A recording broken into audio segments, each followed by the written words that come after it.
ಸಾಕ್ಷ್ಯಗಳನ್ನು ಕೂಡ ಸಂಗ್ರಹ ಮಾಡಲಾಗತ್ತಾ, ವಿಚಾರಣೆಯನ್ನು ಪೂರ್ಣಗೊಳಿಸೋದಕ್ಕೆ ಸಾಧ್ಯ ಆಗತ್ತಾ ಅನ್ನುವಂಥದ್ದು. ಸದ್ಯಕ್ಕೆ ಈ ಒಂದು ಕೇಸ್ನ ದಿಕ್ಕನ್ನು ಗಮನಿಸಿದರೆ 5 ದಿನಗಳ ಒಳಗಾಗಿ ಎಲ್ಲ ರೀತಿಯ ಸಾಕ್ಷ್ಯಗಳನ್ನು ಕೂಡ ಸಂಗ್ರಹಿಸಿ ತನಿಖೆಯನ್ನು ಪೂರ್ಣಗೊಳಿಸುವುದು ಸಾಧ್ಯ ಇಲ್ಲ ಅಂತಲೇ ಅನಿಸುತ್ತೆ. ಬಹುಶಃ 5 ದಿನಗಳ ನಂತರ ಮತ್ತೆ ತಿರ್ಗಾ ಕಸ್ಟಡಿಗೆ ಬೇಕು ಅಂತ ಹೇಳಿ ಪೊಲೀಸರು ಮನವಿಯನ್ನು ಮಾಡಿಕೊಳ್ಳುವಂಥ ಚಾನ್ಸಸ್ ಇದೆ. ಏನಕ್ಕೆ ಅಂದರೆ ಆರಂಭದಲ್ಲಿ ಇದ್ದಂತಹ ಆರೋಪಿಗಳ ಸಂಖ್ಯೆ 13 ಆಗಿತ್ತು, ಆದರೆ ಅದರ ಸಂಖ್ಯೆ ಈಗ ಜಾಸ್ತಿ ಆಗ್ತಾನೆ ಹೋಗ್ತಾ ಇದೆ. ಮತ್ತಷ್ಟು ಮಂದಿ ಆರೋಪಿಗಳನ್ನು ಪ್ರಕರಣಕ್ಕೆ ಸಂಬಂಧಪಟ್ಟಂತೆ ಪೊಲೀಸರು ವಶಕ್ಕೆ ತಗೋತಿದ್ದಾರೆ. ಕೆಲವು ಕಡೆಯಲ್ಲಿ ಆರೋಪಿಗಳು ಸ್ವಯಂ ಪ್ರೇರಿತರಾಗಿ ಬಂದು ಪೊಲೀಸರ ಬಳಿ ಬಂದು ಶರಣಾಗಿರುವಂಥ ಒಂದು ಘಟನೆಗಳು ಕೂಡ ನಡೆದಿದ್ದಾವೆ. ಹಾಗಾಗಿ ಈ ಒಂದು ಪ್ರಕರಣದಲ್ಲಿ ಮತ್ತಷ್ಟು ಆರೋಪಿಗಳ ಸಂಖ್ಯೆ ಹೆಚ್ಚಾಗುವಂಥ ಚಾನ್ಸಸ್ ಇದೆ. ಯಾವಾಗ ಈ ರೀತಿ ಆರೋಪಿಗಳ ಸಂಖ್ಯೆ ಹೆಚ್ಚಾಗ್ತಾನೆ ಹೋಗುತ್ತೋ ಆ ಸಂದರ್ಭದಲ್ಲಿ ತನಿಖೆಯ ಭಾಗವಾಗಿ ಉಳಿದ ಆರೋಪಿಗಳನ್ನು ಕೂಡ ಮತ್ತಷ್ಟು ದಿನ ಕಸ್ಟಡಿಯಲ್ಲಿ ಇರಿಸಿಕೊಂಡು ವಿಚಾರಣೆ ಮಾಡುವಂಥ ಅಗತ್ಯ ಇರುತ್ತೆ. ಯಾಕೆಂದರೆ ಒಬ್ಬರು ಆರೋಪಿ ಮತ್ತು ಇನ್ನೊಬ್ಬರು ಆರೋಪಿ ಜೊತೆ ಇರುವಂಥ ಸಂಪರ್ಕ ಏನು, ಯಾವ ರೀತಿ ಅವರು ಈ ಒಂದು ಕೇಸ್ನಲ್ಲಿ ಇನ್ವಾಲ್ವ್ ಆಗಿದ್ದಾರೆ, ಇವೆಲ್ಲವನ್ನು ಕೂಡ ಪತ್ತೆ ಹಚ್ಚಬೇಕಾದಂಥ ಅಗತ್ಯ ಇರುತ್ತೆ. ಹಾಗಾಗಿ ಈ ಒಂದು ಕಸ್ಟಡಿ ಅವಧಿ ಮುಂದುವರಿಯುವಂಥ ಒಂದು ಸಾಧ್ಯತೆ ಇದೆ. ಇನ್ನು ಮೈಸೂರಿಗೆ ಹೋಗಿ ಸ್ಥಳಮಾಜರು ಮಾಡುವಂಥ ಒಂದು ಪ್ರಕ್ರಿಯೆ ಕೂಡ ಪೆಂಡಿಂಗ್ ಇದೆ. ಇವತ್ತು ಪೊಲೀಸರು ಕೋರ್ಟಿಗೆ ಸಲ್ಲಿಸಿರುವಂಥ ಒಂದು ಮನವಿಯಲ್ಲಿ ಆರೋಪಿಯನ್ನು ಇನ್ನೂ ಹಲವಾರು ಕಡೆಗೆ ಸ್ಥಳಮಾಜರಿಗಾಗಿ ಕರ್ಕೊಂಡು ಹೋಗುವಂಥ ಒಂದು ಅಗತ್ಯ ಇದೆ ಅನ್ನುವಂಥದ್ದನ್ನು ಕೂಡ ಕೋರ್ಟಿಗೆ ಮನವರಿಕೆಯನ್ನು ಮಾಡಿಕೊಟ್ಟಿದ್ರು. ಹಾಗಾಗಿ ಮುಂದಿನ 5 ದಿನಗಳ ಅವಧಿಯಲ್ಲಿ ಯಾವತ್ತು ಬೇಕಾದರೂ ಪೊಲೀಸರು ಆರೋಪಿಯನ್ನು ಮೈಸೂರಿಗೆ ಸ್ಥಳಮಾಜರಿಗೆ ಕರ್ಕೊಂಡು ಹೋಗುವಂಥ ಚಾನ್ಸಸ್ ಇದೆ. ಕೇವಲ ದರ್ಶನ್ ಮಾತ್ರ ಅಲ್ಲ, ಉಳಿದ ಕೆಲವು ಆರೋಪಿಗಳು ಕೂಡ ಈ ಕೊಲೆ ನಡೆದಂಥ ವಿಚಾರವಾಗಿ ದರ್ಶನ್ ಜೊತೆಗೆ ಇದನ್ನು ಚರ್ಚೆಯನ್ನು ಮಾಡೋದಕ್ಕೋಸ್ಕರ ಮೈಸೂರಿಗೆ ಹೋಗಿದ್ರು ಅನ್ನುವಂಥದ್ದು ಮಾಹಿತಿ ಕೂಡ ಇದೆ. ಹಾಗಾಗಿ ಉಳಿದ ಆರೋಪಿಗಳನ್ನು ಕೂಡ ಮೈಸೂರಿಗೆ ಬಿಗಿ ಪೊಲೀಸ್ ಬಂದೋಬಸ್ತ್ನಲ್ಲಿ ಕರ್ಕೊಂಡು ಹೋಗಿ ವಾಪಸ್ ಕರ್ಕೊಂಡ್ಬರುವಂಥ ಒಂದು ಅಗತ್ಯ ಕೂಡ ಇದೆ. ಮುಂದಿನ ದಿನಗಳಲ್ಲಿ ಈ 5 ದಿನಗಳ ಒಳಗಾಗಿ ಅವರಿಗೆ ಯಾವತ್ತು ಕನ್ವೀನಿಯೆಂಟ್ ಅನಿಸುತ್ತೋ ಈ ಒಂದು ಸಾಕ್ಷ್ಯಗಳ ಸಂಗ್ರಹಗಳ ಜೊತೆಗೆ ಇವ್ರನ್ನ ಕರ್ಕೊಂಡು ಹೋಗಿ ಸ್ಥಳಮಾಜರು ಪ್ರಕ್ರಿಯೆಯನ್ನು ಮುಗಿಸ್ಕೊಂಡು ಬರ್ತಾರೆ. ಶ್ರೀಲಕ್ಷ್ಮಿ, ರೈಟ್, ದಯವಿಟ್ಟು ಹಾಗೆ ಸಂಪರ್ಕದಲ್ಲಿರಿ ಸುನಿಲ್.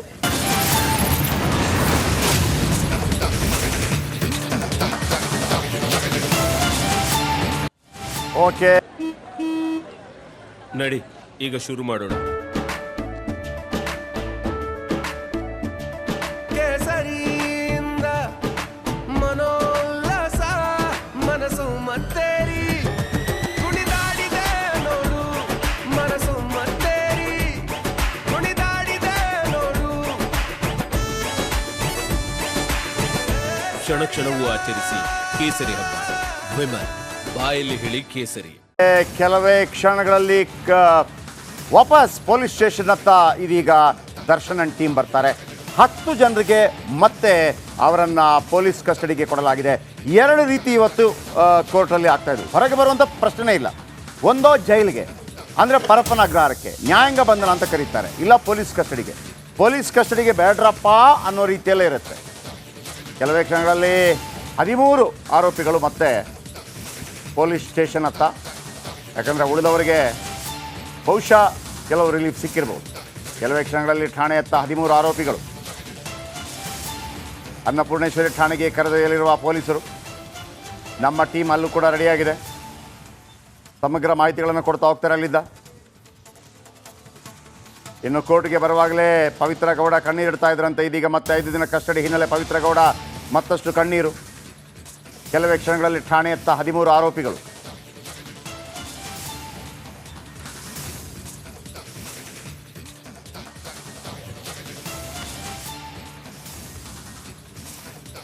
ಓಕೆ, ಸುನೀಲ್ ಮತ್ತೊಮ್ಮೆ ನಮ್ಮೊಂದಿಗೆ ನೇರ ಸಂಪರ್ಕದಲ್ಲಿದ್ದಾರೆ. ಸುನೀಲ್ ಮತ್ತೆ ಕೋರ್ಟ್ನತ್ತ ಬರ್ತಾ ಇದ್ದಾರೆ. ಒಟ್ಟು 19 ಜನರ ಲೀಸ್ಟ್ ಇತ್ತು. ಕೇವಲ 13 ಜನರಿಗೆ ಮಾತ್ರ ವಾಪಸ್ ಕಸ್ಟಡಿಗೆ ನೀಡಲಾಗಿದೆ. ಉಳಿದವ್ರದ್ದು ಏನು ಕತೆ? ಈ 13 ಜನರ ಪೈಕಿ ಯಾಕೆ ಈ A1 A2 ಈ ಥರ ಇರುವಂಥದ್ದು? ಈಗ ಕೆಲವೊಂದು ಅನ್ನೋರು ಕೂಡ ಇದ್ದಾರೆ ಅಂತ ನಾನು ಕೇಳ್ಪಟ್ಟೆ. ಸೊ ಕೇವಲ ಡ್ರೈವರ್ಗಳಾಗಿದ್ದವರು ಅವ್ರಿಗೂ ಕೂಡ ವಾಪಸ್ ಕಸ್ಟಡಿ ಇರುತ್ತೆ. ಹಿಂಗಿದು ಅಂತೇಳಿ ಯಾವ ರೀತಿಯ ಒಂದು ತೀರ್ಮಾನಗಳಾಗುತ್ತೆ ಇದಕ್ಕೆ ಸಂಬಂಧಪಟ್ಟ ಹಾಗೆ? ಪೊಲೀಸರು ಯಾವ ಡಿಮಾಂಡ್ಗಳನ್ನು ಇಟ್ಟಿರ್ತಾರೆ ಇವರು ಬೇಕು ಅಂತ?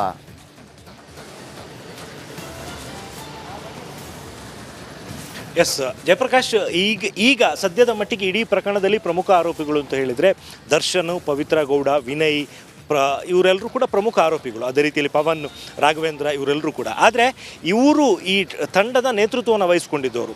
ಈ ಜೊತೆಗೆ ಉಳಿದ ಆರೋಪಿಗಳು ಏನಿದ್ದಾರೆ ಅವರೆಲ್ಲರೂ ಕೂಡ ಇವರಿಗೆ ಇಡೀ ಪ್ರಕರಣಕ್ಕೆ ಸಂಬಂಧಪಟ್ಟಂತೆ ಒಂದಲ್ಲ ಒಂದು ರೀತಿಯಲ್ಲಿ ಸಹಕಾರವನ್ನು ನೀಡಿದಂಥವ್ರು. ಈಗ ಕಳೆದ 5 ದಿನಗಳ ಅವಧಿಯಲ್ಲಿ ಪೊಲೀಸರು ಸಾಕಷ್ಟು ವಿಚಾರಣೆಯನ್ನು ನಡೆಸಿದ್ದಾರೆ, ಸಾಕಷ್ಟು ಮಾಹಿತಿಗಳನ್ನು ಕಲೆ ಹಾಕಿದ್ದಾರೆ. ಆದರೆ ಇನ್ನೂ ಕೂಡ ತನಿಖೆಯಲ್ಲಿ ಕೆಲವೊಂದು ಪಾರ್ಟ್ಸ್ ಮಿಸ್ಸಿಂಗ್ ಇದ್ದಾವೆ. ಅಂದರೆ ಸಾಕ್ಷ್ಯಗಳನ್ನು ಸಂಗ್ರಹ ಮಾಡುವಂಥ ವಿಚಾರದಲ್ಲಿ ಕೆಲವೊಂದು ವಿಚಾರಗಳು ಇನ್ನೂ ಕೂಡ ಪೆಂಡಿಂಗ್ ಇದ್ದಾವೆ. ಅದನ್ನು ಕಂಪ್ಲೀಟ್ ಮಾಡಬೇಕು ಅಂತಾದರೆ ಈ ಆರೋಪಿಗಳ ವಿಚಾರಣೆಯನ್ನು ಮಾಡಬೇಕು. ಈಗ ಒಂದಷ್ಟು ಜನ ಆರೋಪಿಗಳನ್ನು ಏನಕ್ಕೆ ಜುಡಿಷಿಯಲ್ ಕಸ್ಟಡಿಗೆ ಬಿಟ್ಟಿದ್ದು ಅನ್ನುವಂಥ ಒಂದು ಅನುಮಾನ ಕೂಡ ಸಹಜವಾಗಿ ಬರುತ್ತೆ. ಪ್ರಕರಣದಲ್ಲಿ ಇನ್ವಾಲ್ವ್ಮೆಂಟ್ ಇದೆ, ಆದರೆ ಅವರ ಹೆಚ್ಚಿನ ಒಂದು ವಿಚಾರಣೆ ಅಗತ್ಯ ಇಲ್ಲ ಅನ್ನುವಂಥದ್ದು ತನಿಖಾಧಿಕಾರಿಗಳಿಗೆ ಕಂಡು ಬಂದ ಹಿನ್ನೆಲೆಯಲ್ಲಿ ಅವ್ರನ್ನ ಮತ್ತೆ ಪೊಲೀಸ್ ಕಸ್ಟಡಿಗೆ ತಗೊಳ್ಳೋದಕ್ಕೆ ರೆಡಿ ಆಗಿಲ್ಲ ಮತ್ತು ಅವ್ರನ್ನ ಜುಡಿಷಿಯಲ್ ಕಸ್ಟಡಿಗೆ ಹೋದರೂ ಕೂಡ ಪರವಾಗಿಲ್ಲ, ಅದರಿಂದ ತನಿಖೆಗೆ ಏನು ಹ್ಯಾಂಪರ್ ಆಗಲ್ಲ ಅನ್ನೋ ಕಾರಣಕ್ಕೋಸ್ಕರ ಜುಡಿಷಿಯಲ್ ಕಸ್ಟಡಿಗೆ ಒಪ್ಪಿಸೋದಕ್ಕೆ ನಿರ್ಧಾರವನ್ನು ಮಾಡಿರುವಂಥದ್ದು. ಆದರೆ ಈ ಉಳಿದ 13 ಜನ ಆರೋಪಿಗಳೇನಿದ್ದಾರೆ ಅದರಲ್ಲಿ ನಾಳೆ ದಿನ ಒಬ್ಬರು ಇಲ್ಲ ಅಂದರೂ ಕೂಡ ಈ ತನಿಖೆಯ ಲಿಂಕ್ ಏನಿದೆ ಅದು ಮಿಸ್ ಆಗುತ್ತೆ. ಯಾವುದೋ ಒಂದು ವಿಚಾರಕ್ಕೆ ಸಂಬಂಧಪಟ್ಟಂತೆ ಫಾರ್ ಎಕ್ಸಾಂಪಲ್ A11ನ ವಿಚಾರಣೆಗೆ ಒಳಪಡಿಸಬೇಕಾಗತ್ತೆ, ಆತನಿಂದ ಮಾಹಿತಿಗಳನ್ನು ಕಲೆ ಹಾಕಬೇಕಾಗಿರುತ್ತೆ. ಆದರೆ ಆ ವ್ಯಕ್ತಿ ಇಲ್ಲಿ ಇಲ್ಲ ಅಂದರೆ ಆತನನ್ನು ಜುಡಿಷಿಯಲ್ ಕಸ್ಟಡಿಗೆ ಒಪ್ಪಿಸಿದ್ರೆ ಆಗ ಇಲ್ಲಿ ತನಿಖೆಗೆ ಮಿಸ್ ಆಗುತ್ತೆ. ಮತ್ತೆ ಕೋರ್ಟಿಗೆ ಅಪ್ಲಿಕೇಶನ್ ಹಾಕಿ ಆತನನ್ನು ಕಸ್ಟಡಿಗೆ ತಗೊಂಡು ವಿಚಾರಣೆ ಮಾಡಿಸುವಂಥದ್ದು ತುಂಬಾ ಡಿಲೇ ಆಗುತ್ತೆ. ಆ್ಯಂಡ್ ಇನ್ನೊಂದು, ಈ ರೀತಿ ಗುಂಪಾಗಿ ಒಂದು ಸೇರಿಕೊಂಡು ಒಂದು ಕೃತ್ಯವನ್ನು ಎಸಗಿದಂಥ ಸಂದರ್ಭದಲ್ಲಿ ಒಬ್ಬ ಆರೋಪಿ ನೀಡಿರುವಂಥ ಹೇಳಿಕೆ ಒಂದು ರೀತಿಯದಾಗಿದ್ದರೆ ಇನ್ನೊಬ್ಬ ಆರೋಪಿ ಕೊಡುವಂಥ ಹೇಳಿಕೆ ಇನ್ನೊಂದು ರೀತಿಯಾಗಿರುತ್ತೆ.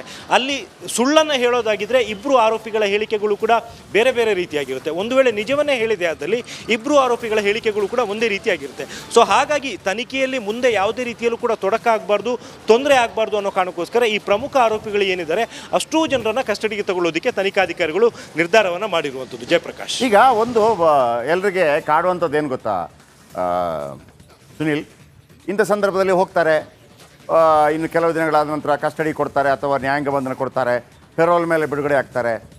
ಇದು